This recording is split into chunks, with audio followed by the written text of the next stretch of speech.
오늘 저는 아세안 2020년 아세안에 무슨 일이 있었나에 대해서 말씀을 드리겠는데요.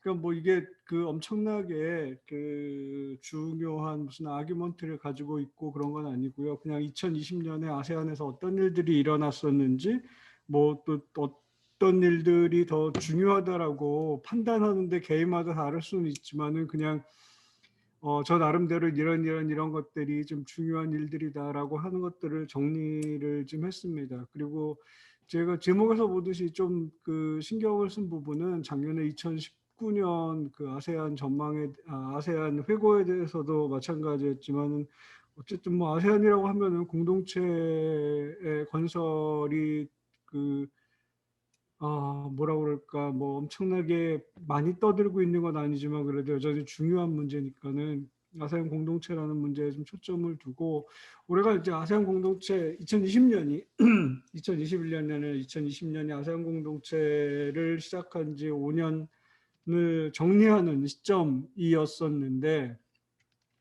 뭐 그렇다고 아세안 공동체 5년이 됐다고 그래가지고 무슨 엄청나게 큰 행사를 한다거나 중요한 뭐 퍼블리케이션이 있다거나 이런 것들은 아니지만은 그래도 5년이 지나면 좀 한번 돌아보고 해야 되는 그런 시점이라고 생각이 되는데, 사실 뭐 다른 국가들 발표에서도 많이 이야기가 됐겠지만 코로나에 묻혀버렸습니다. 그래서 코로나19 가운데 맞이한 아세안 공동체 5주년이라고 제목을 잡았고요.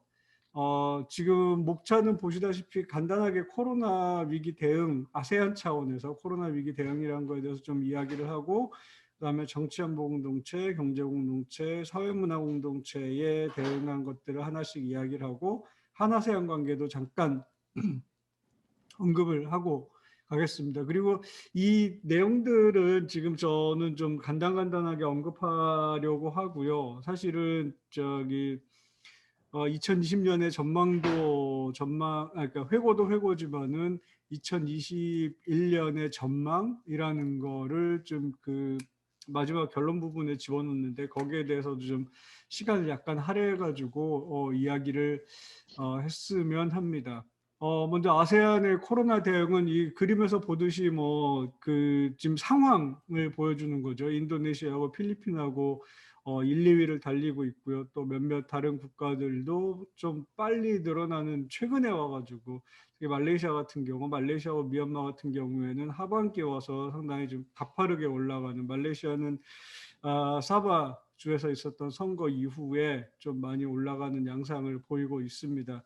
근데 뭐 글쎄요, 뭐 인구 대비로 보나 다른 유럽 국가들이나 미국의 전체적인 대응 실패보다는 개발 국가에서는 좀 그래도 상황이 좋지 않나, 대응 상황이, 그런 생각이 들고요.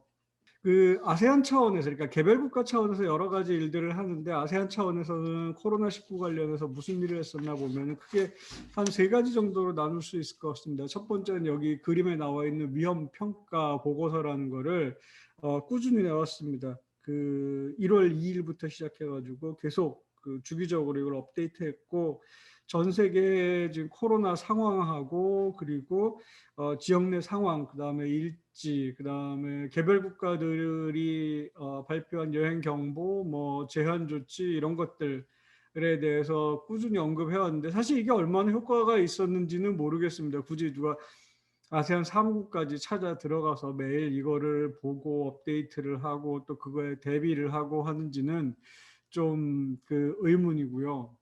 또 다른 한 가지는 아세안 정부 간 대응이라고 할 수 있습니다. 여기 지금 제가 한 9월 정도, 여름 좀 지난 다음까지 업데이트했던, 그 뒤에도 이제 회의가 여러 번 더 있었지만은 그것까지 뭐 다 업데이트하는 거는 굳이 불필요하지 않나 싶어 여기까지만 업데이트를 했는데, 의장, 그다음에 정상회의 차원에서 그러니까 코로나는 역시 보건장관 회의의 소관사항이니까 보건장관 회의, 그다음에 기타 장관 회의들, 이 여기 써 있는 기타 장관 회의들도 대부분 코로나 문제에 대해서 언급을 하고, 각 자기 분야에서 코로나 관련해서 어떤 대응을 할 것인가에 대해서 초점을 두고 한 거고요. 그다음에 아세안 플러스 3 차원에서 또 회의들이 여러 개 있었고, 그리고 양자 개별 중국, 일본, 미국, 한국, 호주, 그리고 EAS 차원에서 회의들이 있었습니다. 그러니까 코로나에 공동으로 어떻게 대응을 할 것인가, 이거는 그냥 이제 단순한 팩트들이고, 전반적으로 평가를 해보면은 그 아세안 차원에서 코로나 대응에 관해서는 딱히 두드러지는 게 없었다. 뭔가 할 수 없었다라는 거죠. 그러니까 첫 번째로는 아세안 자체의 문제가 있고, 두 번째로는 코로나라는 저 팬데믹의 특성상, 그러니까 과거에 그 버드플루나 뭐 사스나 이런 경우에는 몇몇 국가들이 영향을 받았고, 그나마 그때도 별로 대응은 잘 하지 못했습니다만은 그때는 그나마 대응을 할 수 있는 여지가 있었는데, 지금은 특정 국가만의 위기가 아니라 지역 전체의 위기였고, 그에 따라서 인적, 물적 이동이 통제됐고, 개별 국가들이 자기네 나라 문제를 해결하는 데 되게 너무 이제 빠져 있었기 때문에 지역적인 협력이 별로 일어날 만한 여지가 없었다라는 이야기고, 두 번째로는 이제 보건장관회의나 이런 장관회의 차원에서 과연 얼마나 이 장관회의들이 자기네들이 정책을 결정하고 그에 따라서 협력 제도를 만들고 실제로 그거를 끌고 갈 수 있는 그 맨데이트가 있나. 사실 아세안 안에서는 그런 맨데이트는 별로 없거든요. 그러니까 아세안 차터를 봐도 이 장관회의들은 정상회의에서 결정된 사항들을 이행하는 체계지, 자신들이 스스로 정책을 결정해서 뭔가 할 수 있는 체계가 아니기 때문에 그런 점에서는 좀 한계가 있었다라고 생각이 됩니다. 그나마 다행인 거는 이제 연말에 아세안 정상회의에서 아세안 컴프레hen시브 리커버리 프레임워크이라는 거를 발표를 했습니다. 그래서 여기서는 뭐 인간 안보, 경제 회복, 디지털 경제, 그다음에 리질리언스 같은 것들에 대해서 아세안이 이렇게 해야 되겠다라는 것들을 언급해 놨고, 좀 여기서 주목해 볼 거는 이런 것들인 것 같아요. 지역 비상의료용품 비축제도나 코로나19 대응 펀드, 그다음에 미래 보건위기 대비를 위한 지역 표준 대응 절차 같은 것들에 대해서 언급을 하고 있는데, 어차피 코로나 관련해서는 이미 그 벌어진 상황이고, 향후에 비슷한 팬데믹이 지역에 있을 경우에 여기서 만들어 놓은 제도들이 얼마나 잘 운영이 되고 효과적으로 팬데믹에 대응할 수 있을 것인가 한번 보는 것도, 팬데믹은 또 올 것 같고 많은 사람들이 그렇게 얘기하고 있으니까 의미 있는 것 같습니다. 그다음에 두 번째로는 이제 그 아세안 공동체, 각 그 개별 공동체들에 대해서 언급을 하려고 그러는데, 요거는 그냥 백그라운드로 제가 써놓은 이야기입니다. 아세안 공동체 관련해서 평가를 하거나 관련해서 좀 들여다볼 때는 여기 써 있는 7가지 문서들은 기본적으로 좀 커버를 해야 된다. 선언, 비전 25, 그리고 각 분야별 블루프린트가 있고요. 연계성 마스터 플랜, 통합 이니셔티브 관련된 문서들이 있으니까 이 분야는 좀 봐야 될 거고, 제가 아까 말씀드린 것처럼 2015년은 그 공동체 선언된 지 2020년은 공동체 선언 5주년인데 중간 평가들이 있었고요. 정치안보와 사회문화에서는 뭐 간략한 버전이든 풀 버전이든 2020년에 중간 평가가 나왔고, 경제공동체는 올해 상반기에 발표를 한다고 그랬는데 했는지는 아직 제가 체크는 못 해봤습니다.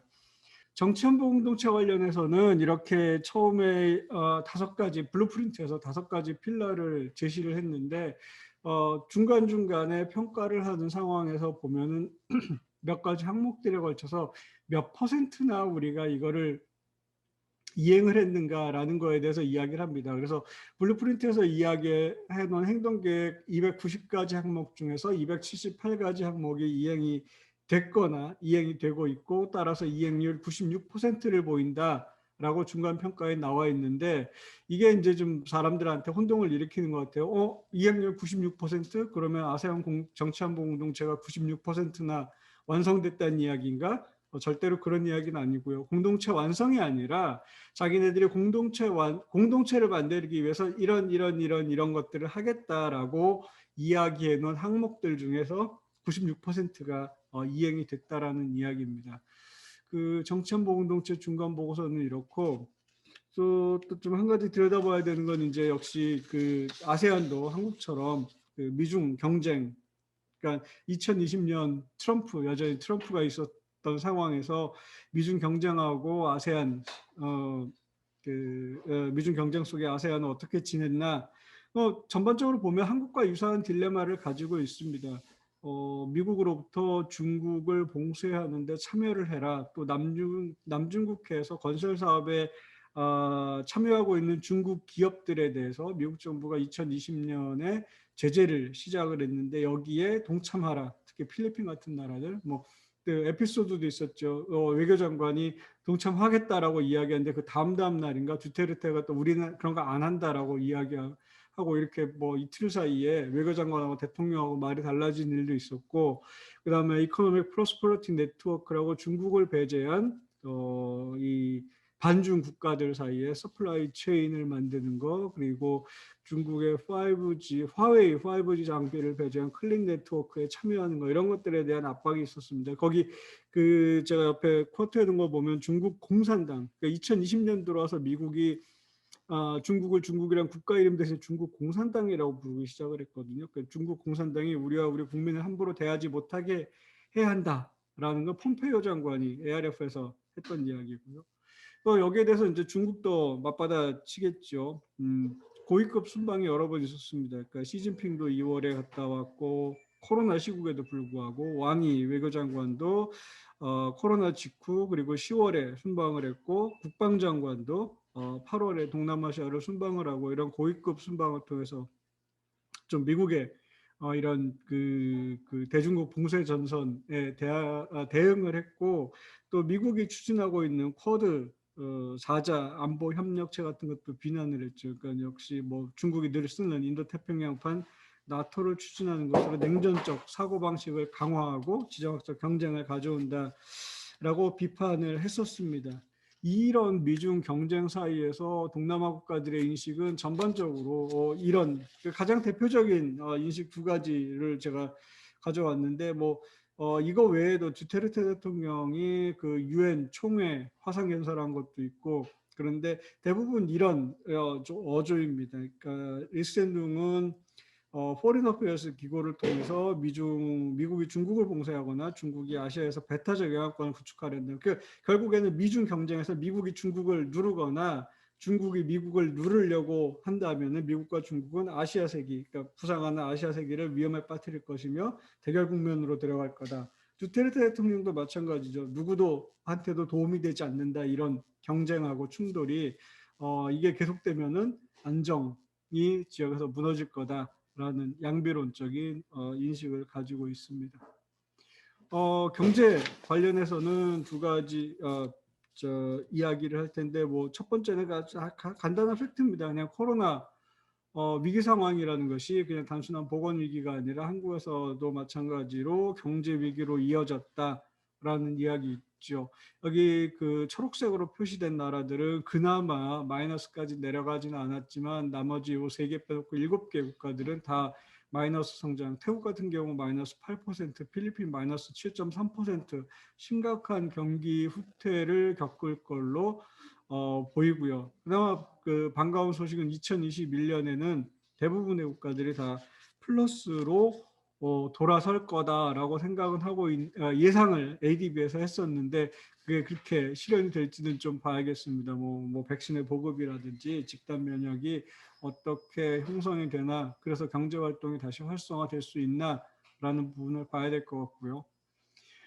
가장 그 지역 경제 통합이나 공동체 건설 관련해서 큰 뉴스는 역시 영내 포괄적 경제 동반자 협정이 2020년 말에 서명이 됐다는 거죠. 일단 2019년 말에 정상회의에서 기본적으로 합의가 됐습니다. RCEP에 대해서. 그리고 2020년에 화상회의를 통해서 최종 서명을 했는데, 이거를 통해서 GDP 26조 달러의 경제권이 탄생을 하고, 영내 국가들이 가지고 있는 15개 나라죠. 가지고 있는 무역액만 해도 5.4조 달러가 되고, 인구가 약 27억 정도 됩니다. 22억입니다. 죄송합니다. 오타가 났는데 22억을 조금 넘습니다.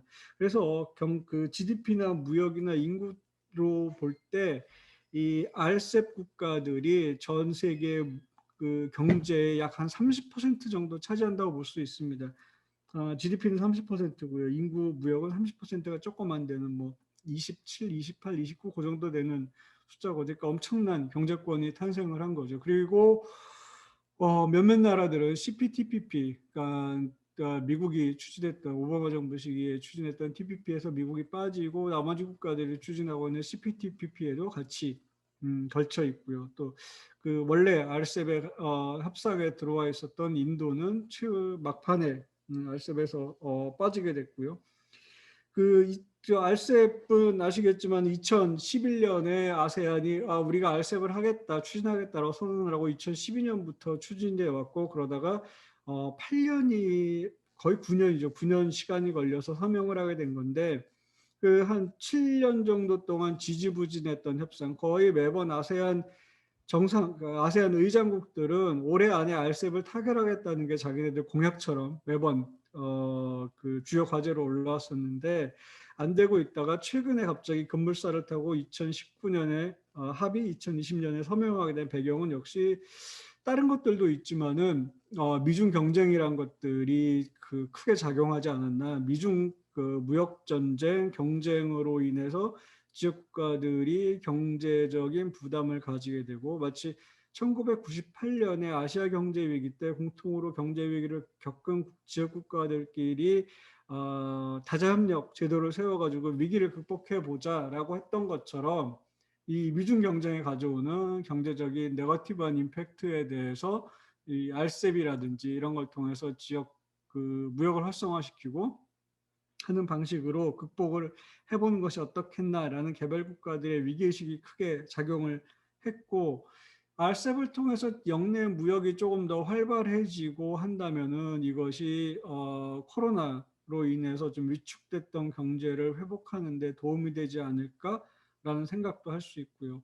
그 RCEP 관련해서 마지막으로 한마디 드릴 거는 뭐 RCEP에 대해서 많은 사람들이 이게 뭐 아세안 주도다, 중국 주도다, 특히 언론에서는 이제 중국 주도라고 이야기들을 많이 하는데 사실은 제가 아까 말씀드린 것처럼 제안도 아세안이 했고요. 그 다음에 초기부터 2012년부터 그 RCEP 협상의 가이딩 프린시플도 아세안이 제안한 내용으로 채택이 됐고 그 이후에 중요한 회의들 다 아세안이 주도하는 그 아세안 국가의 수도에서 열렸었고 서명도 그리고 합의도 아세안 정상회의, 아세안 플러스 3 정상회의 계기에 있었던 RCEP 정상회의를 통해서 이루어졌고 그래서 중국의 경제가 RCEP 안에서 압도적으로 크다라는 것은 인정할 수 있는데 그렇다고 해서 중국이 이것을 주도한 거냐라고 보기는 어렵다는 이야기죠.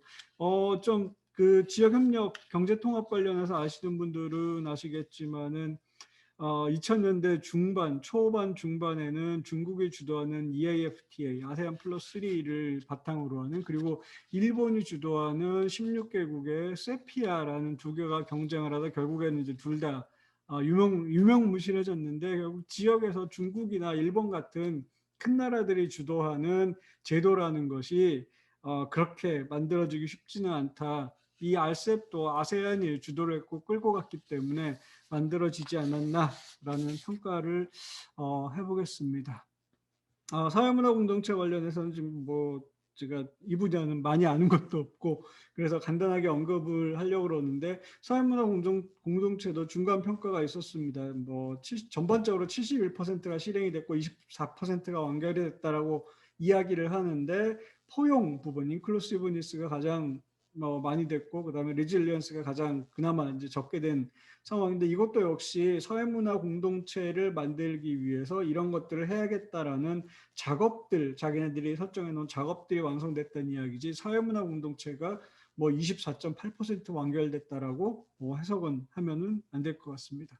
그리고 저는 좀 요번에 2020년에 베트남이 의장국을 하면서 눈여겨본 것 중에 하나가 갑자기 아세안 정체성 내러티브라는 거를 그 베트남이 끌고 나와서 드라이브를 좀 걸었거든요. 베트남이 의장국을 맡으면서 자기네들이 하겠다 이런 것들을 하겠다라는 공약 5가지 중에 세 번째 이야기로 아세안 공동체 인식과 정체성 고양이라는 이야기를 집어넣고 그 베트남 주도로 어떤 내러티브 오브 아세안 아이덴티티라는 거를 결국 그 연말에 문서를 만들어냈습니다.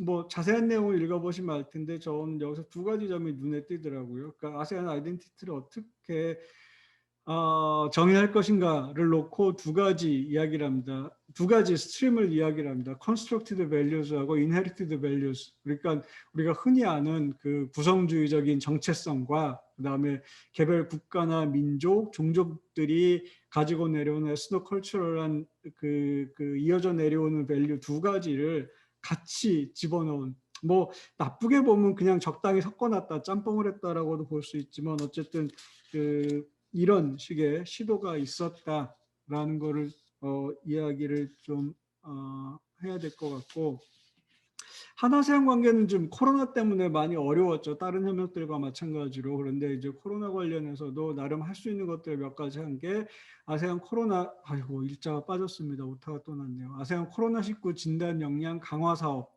이런 것도 실시를 했고, 그다음에 한국이 아세안의 코로나19 대응 기금에 돈을 지원하겠다라는 이야기도 했고, 또 문재인 대통령은 코백스를 통해서 한국이 코백스에 출연한 기금들이 개발도상국들에게 백신을 공급하는 데 도움이 된다면 이제 간접적으로 아세안의 개발도상국들도 그거로부터 혜택을 볼 수 있으니까는 그런 부분까지 집어넣어 가지고 코로나19 관련된 그 한아세안 사업이라고 이야기를 할 수 있고, 저기 연말에 신남방 정책 플러스라는 것이 발표됐습니다. 그러니까 우리가 좀 잠깐 돌아가 보면 2019년에 특별정상회의 끝나고 2020년 시작하는 시점에서 이제 신남방 정책 뭐 2기냐 뭐 아니면은 2.0이나 이런 이야기 되게 많이 했었는데 갑자기 코로나가 닥치면서 그런 것들이 이제 좀 동력을 엄청나게 잃어버렸는데, 그 시간을 번 사이에 신남방 정책을 과거에 쓰리필라 안에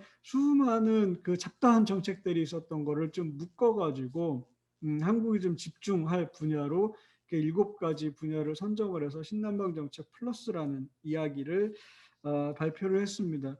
신남방 정책 관련해서는 좀 과제가 있는 게 이제 어쨌든 문재인 정부 마지막 그이 다 돼가는 시점에 와 있고, 아이고 이렇게 얘기하면 좀 너무 성급한 것 같지만은 이제 정부 안에서는 신남방 정책의 그 성과 이런 거에 대해서 이미 정리를 하기 시작을 했거든요. 그래서 이렇게 좀 이야기를 해도 큰 문제는 아닐 것 같아요. 어쨌든 올해 끝나고 나면은 내년에는 5개월 정도밖에 안 남으니까, 그리고 그때는 뭔가 외교 정책을 추진할 만한 동력이 없으니까 사실상 올해가 마지막이라고 봐야 되는데, 전체적으로 평가를 하면 그 문재인 정부 내 연속성은 충분히 있었다. 신남방 정책이라는 것이 꾸준하게 어쨌든 되어 왔는데, 과연 동남아 국가들도 그렇고 뭐 저 개인적으로도 그렇고 우리나라 안에 있는 동남아를 연구하는 분들도 마찬가지일 거고, 이 정권 간의 연속성이란 것이 보장이 될 수 있겠느냐, 다음 정권에서도 이름은 달라도 신남방 정책 비슷한 게 나올 수 있겠느냐라는 그런 좀 이야기에 관심의 초점이 모아질 거로 보입니다. 마지막으로 2021년에 아세안에 대해서 그 결론 대신해서 간단히 이야기를 하면은 코로나 관련해서는 역시 이제 뭐 한국처럼 초점은 방역에서 백신으로 넘어갈 거다라는 거죠. 동남아 국가들도 얼마나 충분한 수량의 백신을 확보할 수 있을지, 부작용 없이 접종을 할지, 그리고 이거를 통해서 집단 면역이 형성이 될지, 그건 또 이제 코로나19로 인한 경제 위기가 경제 반등으로 가는데 중요한 열쇠를 쥐고 있는 거고요. 그 다음에 2021년에 아세안은 그 아세안이라는 지역 협력체 차원에서는 연초부터 커다란 골칫거리를 안게 됐죠. 미얀마의 군사 쿠데타 문제를 안게 됐는데, 이 미얀마에서 군사 쿠데타가 일어나면서 뭐 여러 가지 생각이 들었지만 그 중에 한 가지 이제 제가 좀 이게 계속 되풀이되는구나라고 생각됐던 게 뭐냐면, 1997년에 미얀마가 아세안에 가입을 할 때 있었던 그 국제사회의 비난들, 아세안에 대한, 그리고 2006년이던가요, 아세안이 처음으로 이제 미얀마가 처음으로 아세안 의장국을 할 순서가 됐을 때, 그 한 2, 3년 전부터 유럽이 아셈 회의를 보이콧하고 아세안에다가 압력을 집어넣어가지고 결국에는 미얀마가 의장국을 건너뛰는 방식으로 그 이제 딜레마를 해결을 했는데, 이런 그 아세안의 딜레마가 또 한 번 되풀이되는구나. 과연 아세안은 미얀마 문제를 어떻게 할 것인가. 지금 2021년에는 그나마 뭐 정상회의라든지 이런 것들이 아직까지는 상반기, 적어도 상반기까지는 그러니까 이미 그 의장국을 맡은 브루나이가 선언을 했죠. 상반기 올해도 그 저기 화상회의로 진행이 될 거라고 선언을 하긴 했는데, 화상회의가 진행이 되는 한은 좀 그래도 부담이 덜할 텐데, 이게 상황이 어느 정도 풀리고 이제 아세안 사이에 직접 대면으로 정상회의를 하거나 정부 간 회의를 하거나 외교장관 회의를 하거나, 또 아세안이 주도하는 ARF 같은 회의도 있고 그랬을 때 국제사회로부터, 미국이나 유럽 국가로부터 오는 그런 비난에 대해서 아세안은 어떻게 대처를 할 것인가 라는 게 이제 좀 2021년 아세안의 중요한 딜레마일 거고요. 마지막으로 한 가지 더 말씀드리면은, 아세안을 둘러싼 전략적인 환경 중에서 2021년에 가장 주목을 받을 것 중에 하나가 역시 바이든 행정부, 미국의 바이든 행정부가 출범을 하고 바이든 행정부의 아세안에 대한 정책이 어떻게 될 거냐라는 거에 많은 사람들이 관심을 가지고 있는데, 첫 번째로 미중 경쟁은 지속이 될 거고, 아세안 국가들이 한국처럼 미중 경쟁 사이에서 겪게 되는 딜레마는 꽤 지속이 될 걸로 보입니다. 그런데 미국 행정부는 이 지금 바이든 행정부 안에 들어와 있는 외교 안보를 담당하는 사람들 대부분이 그 커트 캠벨도 그렇고 저 국무장관인 앤소니 블링컨도 그렇고 대부분 사람들이 오바마 행정부에서 피벗 투 아시아, 아시아 리밸런싱을 주도했던 사람들이고, 그때 있었던 경험과 이런 것들을 바탕으로 해서 아마도 동남아 국가들을 중국의 영향권에서 떼어놓기 위해서 개별적으로 그리고 집단적으로 인게이지하는 방향으로 나갈 거다라는 생각입니다. 오바마 행정부 때 피벗 정책처럼.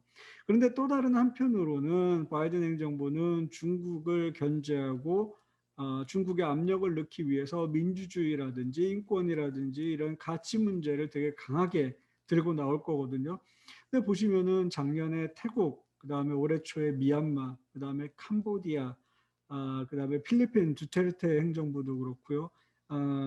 뭐 베트남도 오바마 행정부 시기에도 베트남 인권 문제에 대해서 미국에서 많은 그 코멘트가 있었는데, 이렇게 보면 최소한 절반 이상의 동남아 국가들이 예전보다 상황이 뭐 민주주의 인권 측면에서 나빠진 것이 사실이고, 오바마 행정부 때랑 비교해서. 그러면은 그 바이든 행정부가 인권과 민주주의를 앞세우는 원칙 가치를 내세우면은 이런 관여 정책과 원칙이라는 것 또는 가치라는 것 사이에 미국의 대동남아 정책도 일정한 딜레마를 겪게 될 거다라는 예상을 합니다. 예, 제가 드릴 말씀은 몇 가지입니다. 감사합니다. 그러면 어머니 선생님이 이에 대해서 코멘트를 해주시겠습니다. 네, 예, 안녕하세요. 저는 지금 서울대 그 VIP 사업단에서 일하고 있는 엄은이라고 합니다. 아세안 토론을 저한테 맡겨주셔서 감사합니다. 전체적으로 아세안이 지난해 아세안의 협력이 어떤 식으로 진행이 됐는지에 대해서 이제 이전 박사님 잘 정리해 주셨고요. 뭐 대체로 동의합니다. 내용상에서 뭐 제가 뭐 이렇게 뭐 문제 제기를 한다든가 뭐 이런 거 별로 없습니다. 그래서 전체적으로 이제 제가 그냥 읽고 느낀 바, 그 다음에 이제 한두 개의 질문, 뭐 보론, 뭐 이런 정도를 좀 준비를 했는데요.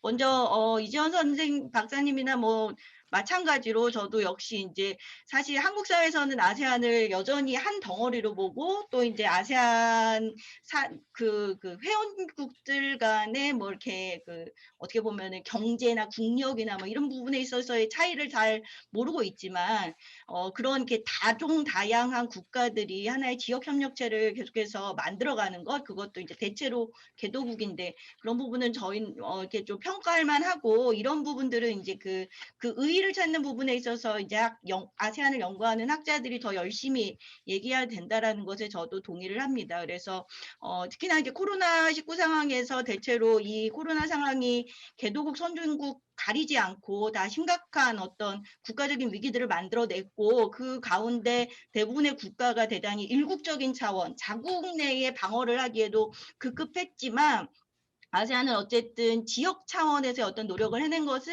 대단히 인정해 줄 만하다, 평가해 줄 만하다. 그다음에 이제 특히 이제 6월과 11월에 온라인상에서나마 정상회의를 치러낸 것은 저는 좀 대단히 큰 의의를 갖는다라고 생각을 해요. 또 이제 이 부분에 대해서는 뭐 나중에 백용훈 박사님이 다음번에 말씀해 주겠지만 아세안의 의장국으로서의 베트남이 스스로 어떻게 또 평가를 하고 있는지도 좀 궁금한 지점이 있습니다.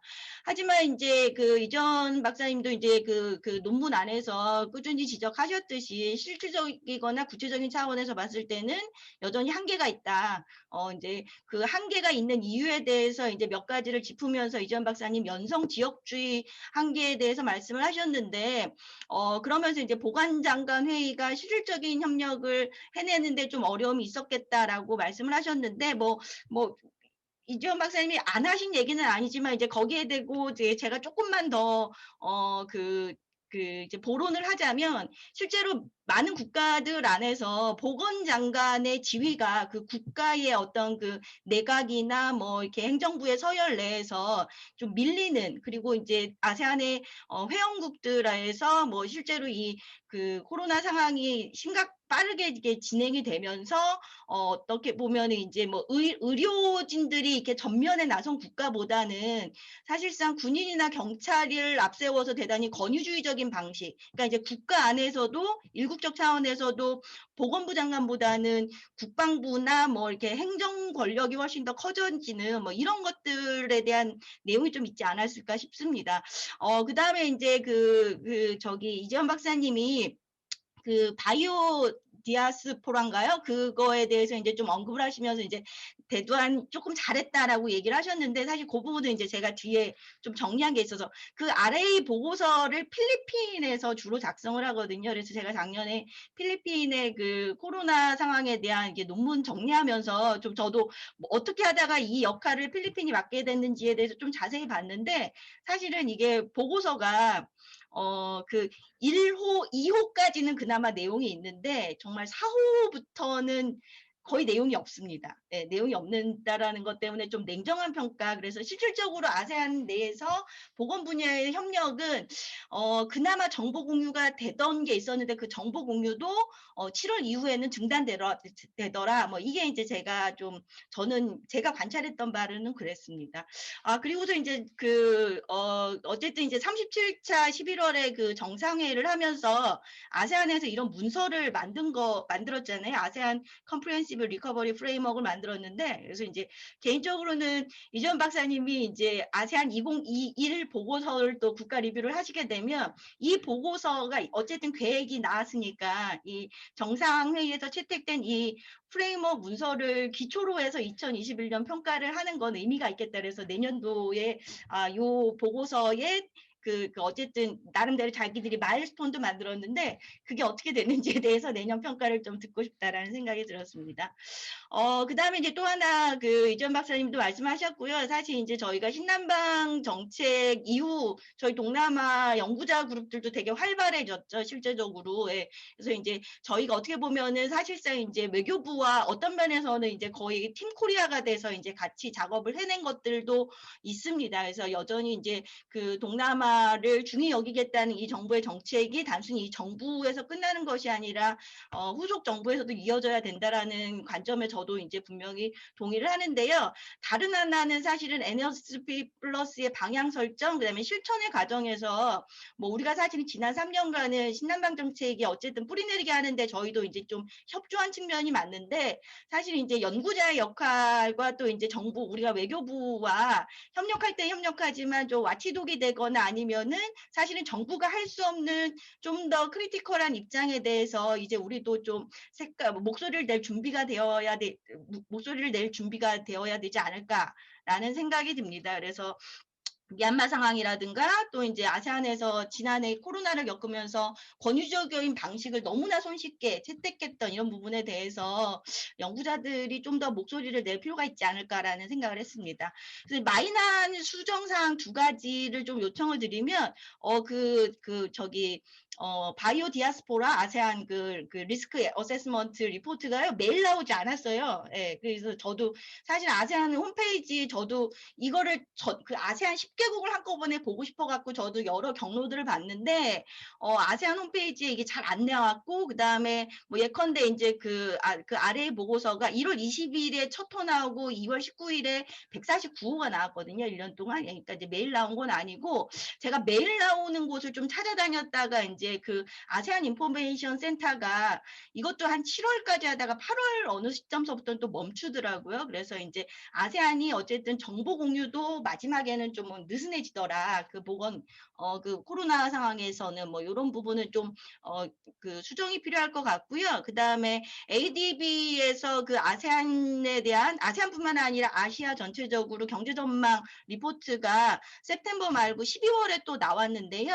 12월로 이제 조금 업데이트를 하시는 게 만약에 아직까지도 수정의 가능성이 있으면 업데이트 하시는 게 좋을 것 같고 요거는 좀 더 봐야 될 것 같은데 그 9월 전망하고 12월 전망에서 보면 말레이시아, 싱가포르는 9월에 비해 12월 전망이 조금 올랐고요. 필리핀은 유지되는데 인도네시아, 태국, 베트남은 약간씩 떨어졌더라고요. 그래서 요거는 왜 그랬을까에 대해서 좀 요건 개별 국가 선생님들이 좀 더 설명해 주셨으면 좋겠다는 생각이 들고 마지막으로 제가 저도 이제 사실 아세안 뭐 이렇게 동남아 연구한 지 뭐 개인적으로 한 10년 차 되지만 브루나이가 아세안 의장국을 그때 2011년에는 아마 인도네시아가 했죠. 자기들이 먼저 하겠다고 해서 그렇게 하고 2012년인가 13년에 의장국 했던 게 있는데 브루나이가 이끄는 2011년에 아세안은 그러니까 박사님 그 마지막 페이지에서 전체적으로 이 역내 환경 그 구조적인 차원에서 아세안이 어떨 것이다 뭐 숙제 중심으로 말씀하셨는데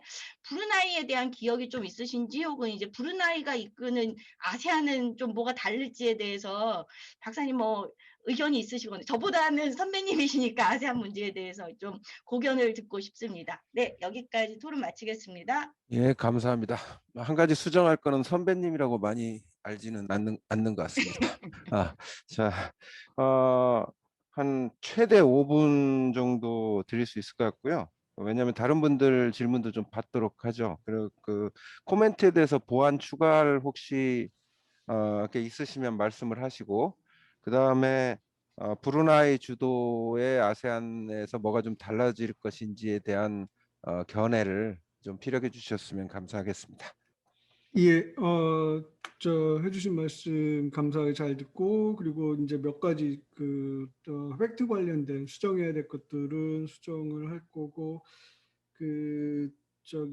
ADB 통계 관련해서는 제가 이 글을 쓸 때 그 시점에서 저한테 제가 볼 수 있었던 마지막 거가 그거여가지고 그걸 써놓고 나니까 이제 그 뒤에 새로 나온 거 수정할 때는 그거를 찾아보진 않는 거죠. 더 새로 나온 게 있나? 그래서 할 수 있으면 그걸 하겠고요.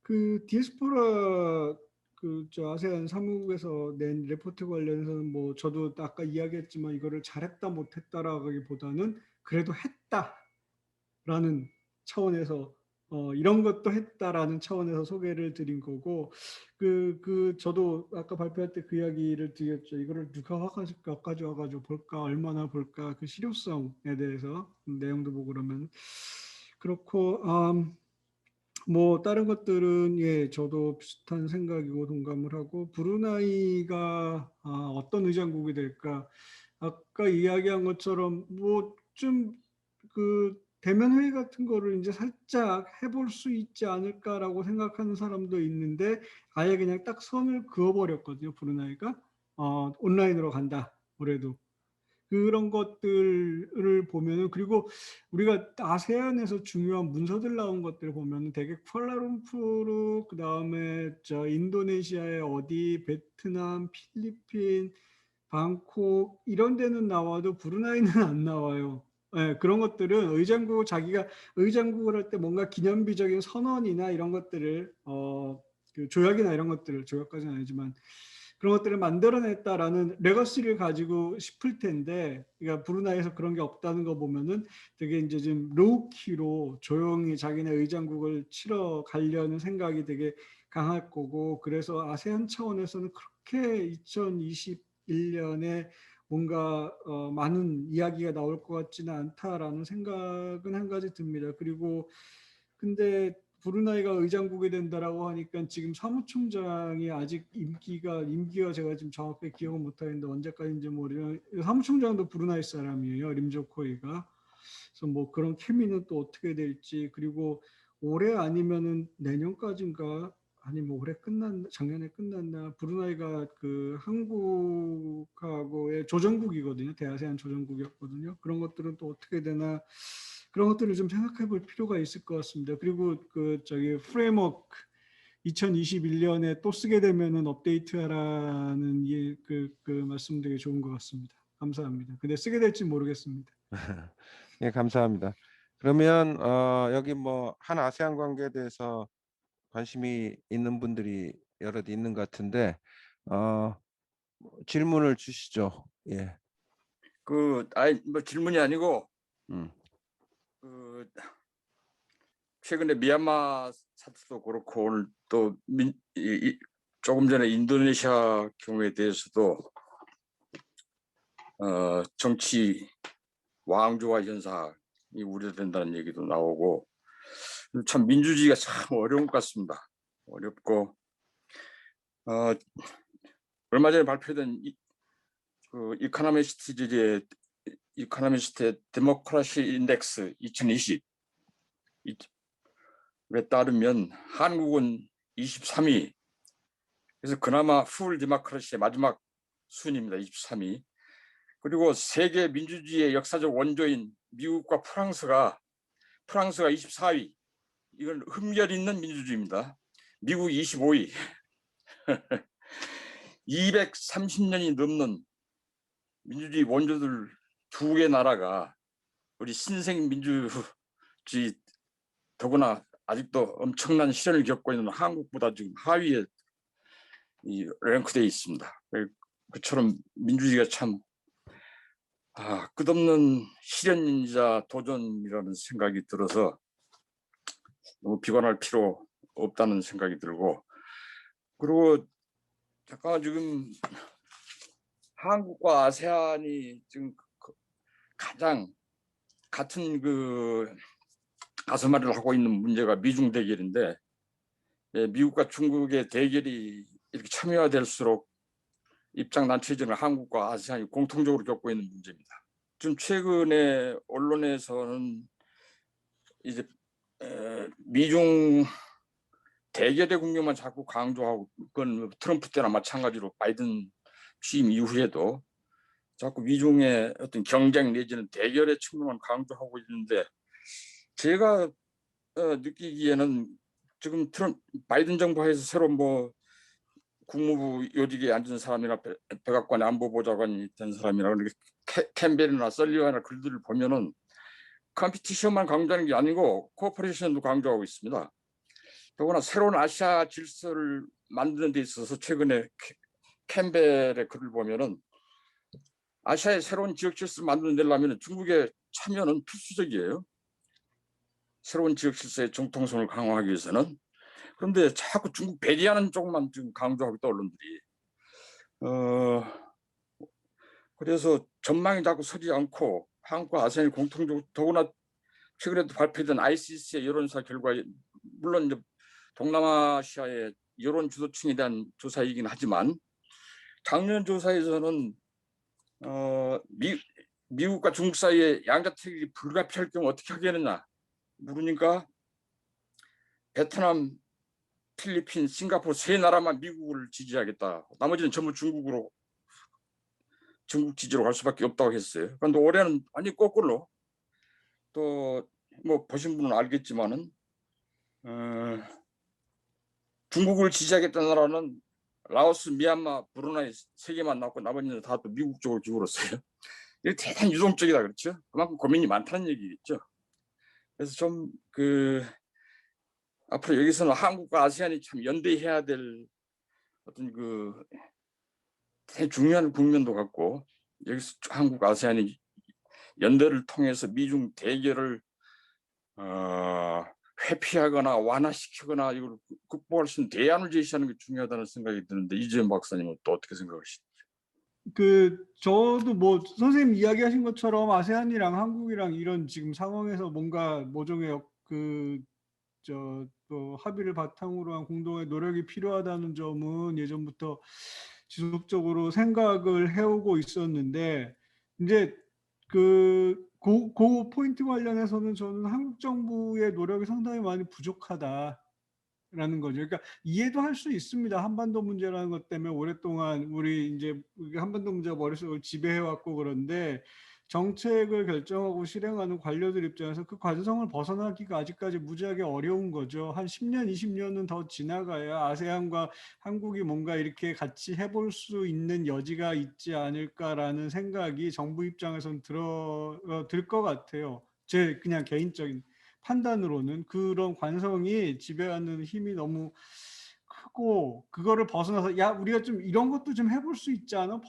그 틀을 벗어나서 그런 생각이 들려면 좀 아직 시간이 좀 남은 것 같아서 좀 안타깝고, 그 저는 그거보다 선생님 앞에 이야기하신 그 미국 관련된 이야기가 조금 더 흥미로운데, 하고 싶은 이야기가 좀 많은데, 그 말씀하신 것처럼 바이든 행정부에서 미국이 중국을 어떻게 대하는가는 분명히 트럼프 행정부랑 차이가 있는 것 같고, 협력이라는 부분에 대해서 예전보다는 더 언급을 하고 있는 거는 같은데, 이게 상대적인 거죠. 트럼프 행정부 시절에 워낙 그래놨으니까는 그 바이든 행정부 들어와서 그게 조금 이제 밸런스를 맞춰가는 과정에서 협력의 이야기가 더 나오긴 하는 건데, 그럼에도 불구하고 지금 미국 안에는 중국 문제는 어떻게 해서든지 해결해야 된다라는 컨센서스가 꽤 있는 것 같고, 그래서 물론 말씀하신 것처럼 우리 언론이 그 상대적으로 미중 경쟁을 너무 이렇게 부각시키는 거 아닌가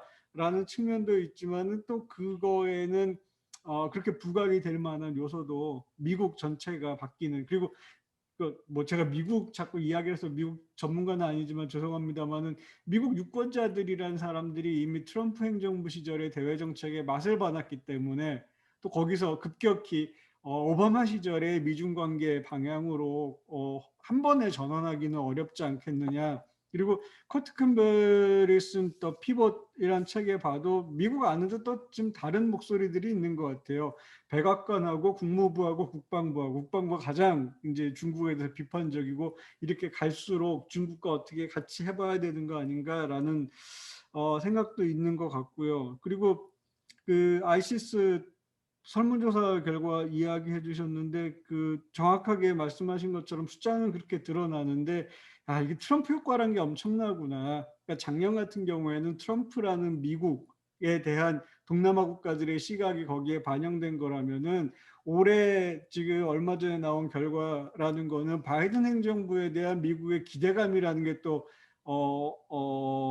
확 반영이 된 거 아닌가 모르겠습니다. 바이든 행정부 한 1, 2년 지나가면 또 그게 이렇게 내려갈 수도 있을 것 같아요. 미국에 대한 기대라는 게. 예. 네, 저 이재현 박사님 잘 들었습니다. 이거 뭐 미얀마 사태는 뭐 전망하기가 어렵겠지만은 그래도 한번 이 박사님의 좀뭐 크리에이티브한 코멘트를 한번 무리하나마 기대해 보겠습니다. 이 그냥 박사님이 바로 답을 예를 들면 하나요? 뭐 인도네시아나 그러시죠. 그 전에 한번 보니까 그 태국의 까위가 그 웨비나에 나와가지고서는 물론 이제 아세안의 원칙이 뭐 내정 불간섭이 있지만 요번에 2월 1일 그 군사정권 직후에 브루나이가 이제 스테이트먼트를 낸 거, 그것은 이제 아세안 차터의 그런 의미를 좀 부여를 하더라고요. 그래서 뭐 4가지 포인트의 그런 스테이트먼트를 낸 거는 그래도 아세안이 좀 진전한 것이다.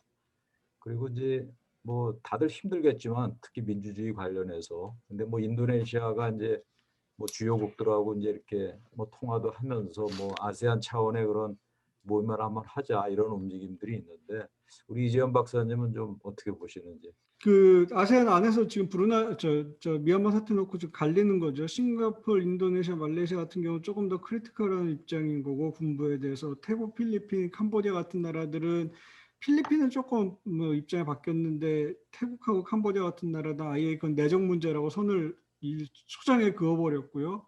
태국 같은 경우는 자기네들도 지금 2020년에 그 군부 물러나라, 그러니까 뭐 사실상 군부 통치라고 얘기하면서 현 정부 물러나라고 그러는 압력을 받고 있으니까는 그거로부터 자유롭지 못한 상황이고요.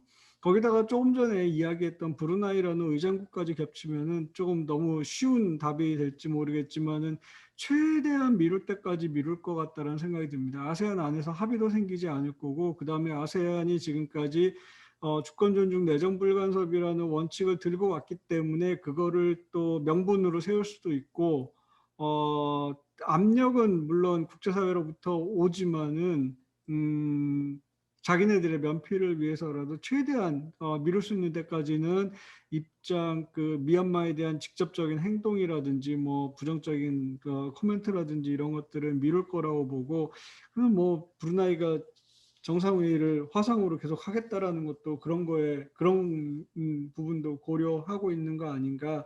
그래서 저는 최대한 발을 끌 거라고 봅니다. 97년에도 그랬고 2004년 5년에도 그랬듯이. 네, 예, 알겠습니다. 언제 바뀔까 모르겠네요. 아세안은.